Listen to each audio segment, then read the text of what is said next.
If there's one thing we do on this channel, it's called working with trail cameras. Today we're going to look at a camera that the people at Voopeak asked me to review. I'm not a super technical guy. What I want to know is how this camera works in the field. And then by evaluating it, you can decide whether or not it's a camera that could work for you.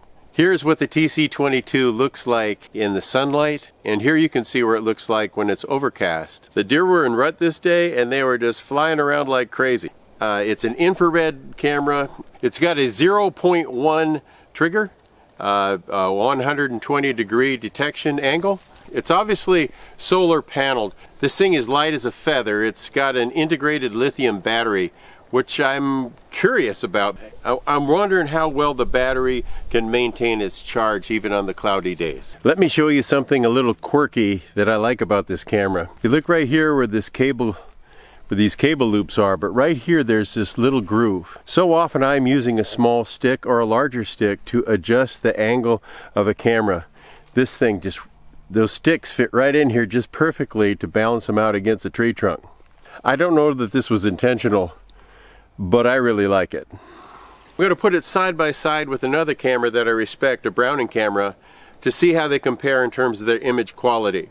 One of the drawbacks of this system is that both cameras are shining at the same time, and here you can see what it looks like when the Browning camera shuts off. Looking at the quality of the nighttime video, I think the Voopeak is a little bit grainier. Both do a pretty good job, and you definitely can see what's going on. The camera lens is definitely a wider angle than this Browning.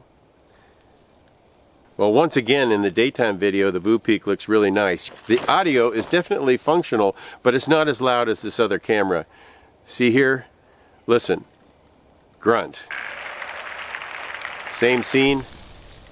No grunt. Look at that.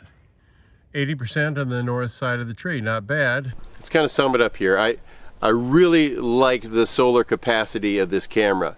It seemed to hold its charge very well on cloudy days and even on the north side of a tree. I can see where I'd use this camera, putting it way down deep in the woods in a place where I didn't necessarily need to access. Now, I don't need the Wi-Fi function. It only is at 30 feet anyway because I pull the SD cards. That might be of some value to you. The 4K daytime videos, my goodness, they are nice and clear. They're really nice.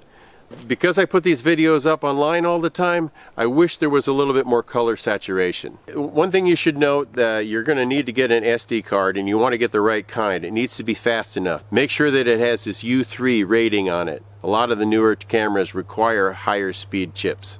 I was very impressed with the solar panel. One thing to remember here in snow country though is that you may have at times when it gets covered with snow, and I have to believe at that time it could become an issue. I think the important thing here is to determine exactly what you need and to match the camera to that purpose. I recommend you go to their website if you're interested in this camera at all. They have some really good tutorials there. They have different models, cell cams and stuff like that. You might be interested in it. I hope this review was of some value to you.